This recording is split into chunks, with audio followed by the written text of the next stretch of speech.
out in Sand Hollow today running the Sliplock Gulch Trail. I don't know what a sliplock is, but we ran the trail and it was a good one. It was rated as 6 with some 7s and 8s thrown in along the way. A lot of waterfall and slick rock climbs, and then at the end a nice little wedge slot to negotiate. I ran this with my 360-degree camera up on the roof, and the footage I got out of it was awesome. So I figured today I'm just gonna let the camera run. You guys get to see what the whole trail looks like. And with the 360-degree camera, I can pan around and show you other vehicles, show you some trail conditions, and I just think it made for a cool video. So sit back, enjoy this run of Sliplock Gulch. I'll be interjecting some trail commentary as we go, but it's a good one. Let's go get it.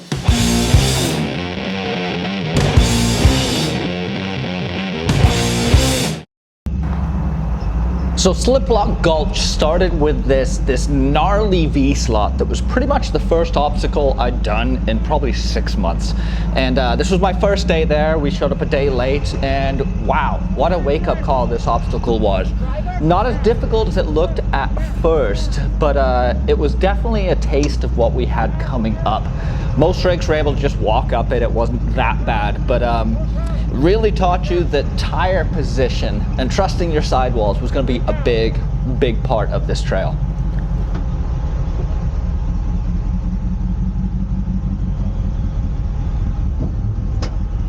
The spotters that we used were a local Jeep club that has done a lot of work out there, keeping the trails open and maintaining the trails and getting the trail situation to be where it is. So big shout out to those guys for coming out and showing us around, taking care of us and showing us all their cool stuff. Here we see Derek Rickford coming through the notch with his awesome K5 Blazer. I know it doesn't look like a K5 Blazer, but that creepy right there, that is a K5 Blazer. And it walks most obstacles.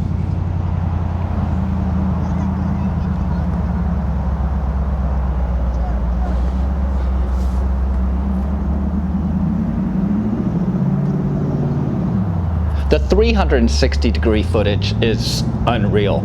It takes quite a while to edit, but being able to have full panoramic 360 degrees in any direction, when you go back and edit and you're able to look at an obstacle from multiple directions and angles is awesome. So I took some discretion with where I aimed the camera. I hope you guys enjoy it. I tried to show you as much of the trail as I could and some of the obstacles that we were tackling.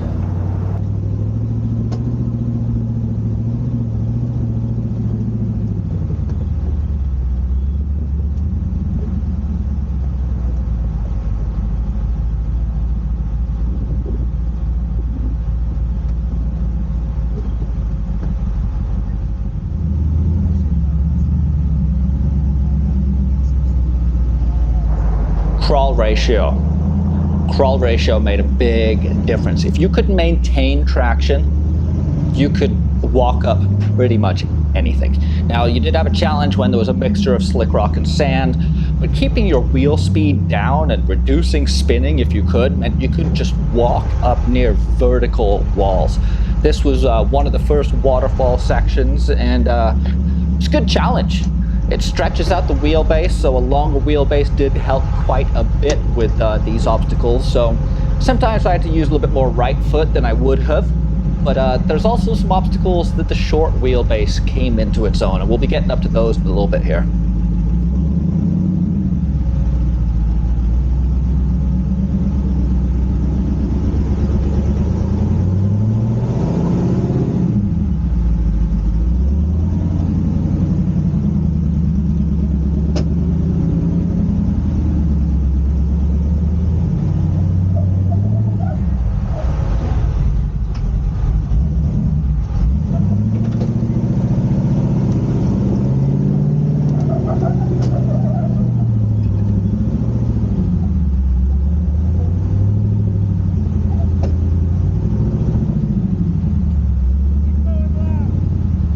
There are so many trails out in Sand Hollow. It is pretty easy to get lost, especially when there's not a ton of landmarks out there.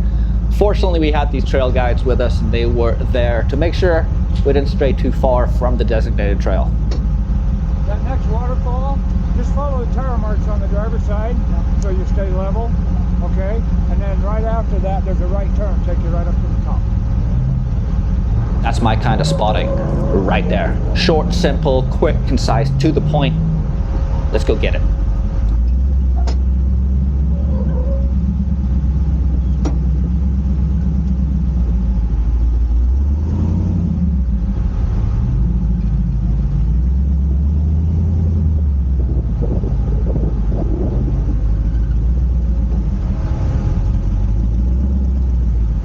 If you look carefully in this, you can see the tire line that he's referring to that will stop you from getting all tippy. It may be counterintuitive, but sometimes going high on the rock when the other side of the trail tends to raise too can keep you very, very centered and get rid of that tippy feeling that we all hate.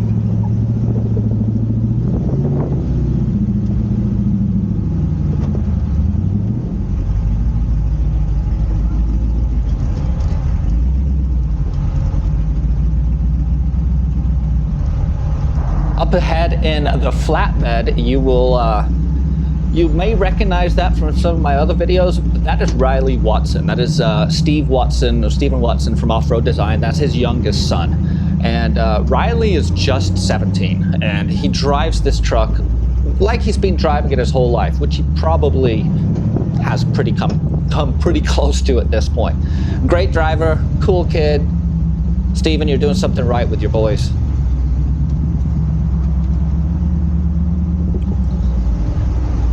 That right in front of me, that is Jared Jones, who we owe him a big debt of gratitude for all the work he goes into putting these events on. Jared runs Full Size Invasion, and I'm stoked on what he's been able to do for the community. We started out in Moab, and he's branching out to a bunch of different locations this year, including Sand Hollow and Moab and Pismo and Texas and Idaho.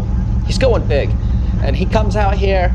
He doesn't wheel. He's too busy, running logistics and filming and shooting and making sure that everyone's taken care of. So big thank you, Jared. We appreciate you.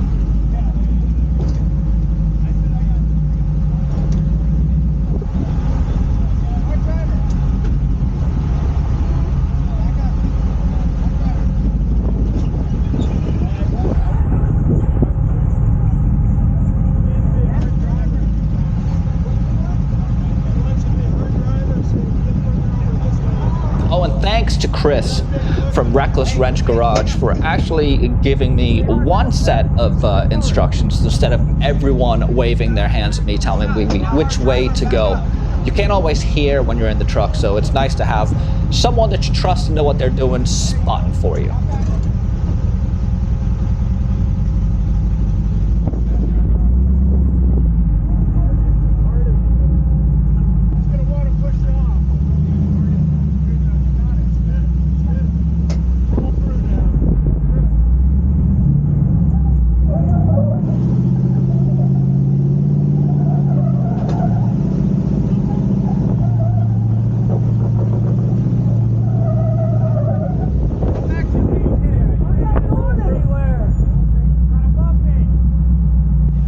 Was a wicked underhang on the driver's side rear on this that a lot of rigs got caught up in. Get ready for the bounce. Oh, thought I had it.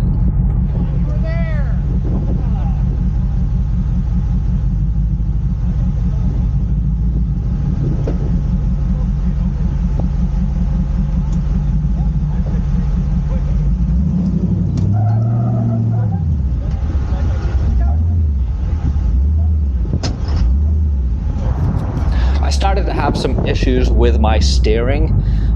Lock to lock was difficult. Here we see Aaron from Texas just walking up this like bump. it's not even there. Way to make us look bad, Aaron. See, that's the 14-hole spot right there. You did it too. If you're liking what you're seeing, and if you've made it this far, you are liking what you are seeing, then do me a solid and smash that subscribe button down below. It adds to my subscriber numbers, bumps up my ratings with YouTube, and makes me feel really good inside. And then this is one of my favorite obstacles. This is a slot. I forget what it was called, like Tin Can Alley or something like that. But you had to smear your tire really high up on the driver's side to make sure that you were able to fit through this thing. And it was literally just on the sidewall of the tire. There was no real tread for it to hold on to, but the passenger side pushed you over, which kept you in the rock and right on path.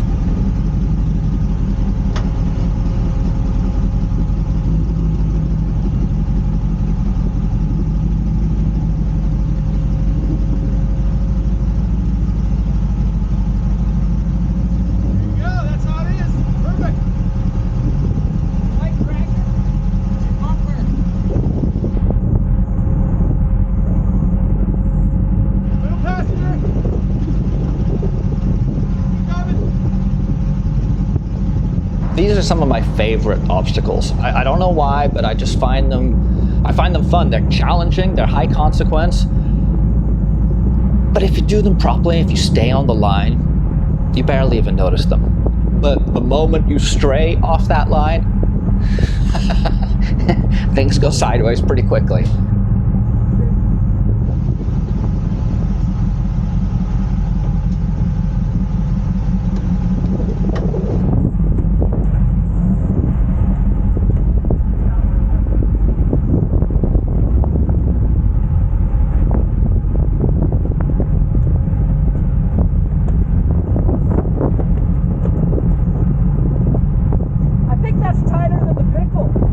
We did the pickle trail in Moab last year at Full Size Invasion, and it was a lot like this. There was quite a few sections that were very, very tight. I'm gonna link that video right here. If you have not seen the pickle trail video, go check it out. It's just action-packed, full of big trucks squeezing through small spaces.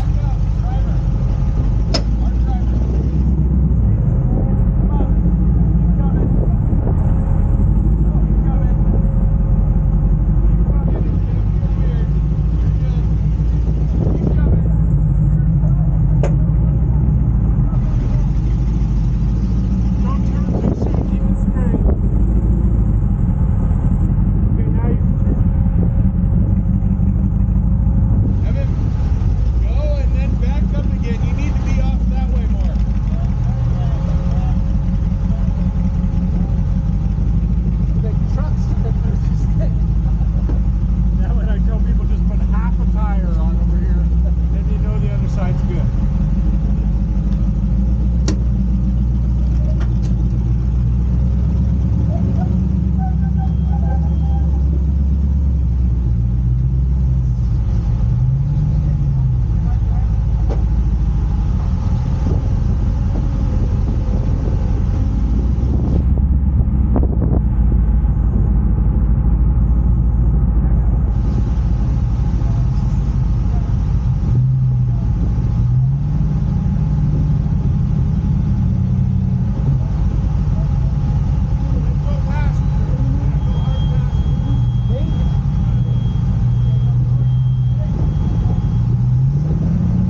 Sand Hollow has been on my radar for several years, but it wasn't until last year on my way out to Moab that we were able to stop and at least go explore a little bit.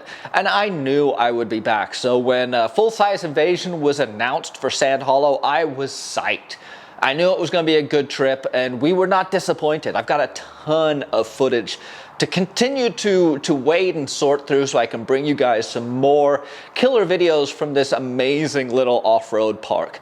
I've also got a lot of stuff coming up in the shop. I'm wrapping up a Dakota Digital dash install on the Suburban, and this Toyota right here belongs to a good friend of mine, and we're taking this thing to the next level. It's already pretty built, but we're bumping it up to 11. I'm putting a Total Chaos, a long travel kit on it with King triple bypasses. It's getting a Magnuson supercharger, Switch Pros, and a whole bunch of other stuff. There's a lot of things happening in the garage, so make sure you are subscribed so you do not forget or sleep on any of them. I'm also going to put a link up here to some videos from my last trip to Moab where I took my whole family. We had a blast. It's a great time. So go check those out. We'll be back at you next week. Merricks Garage.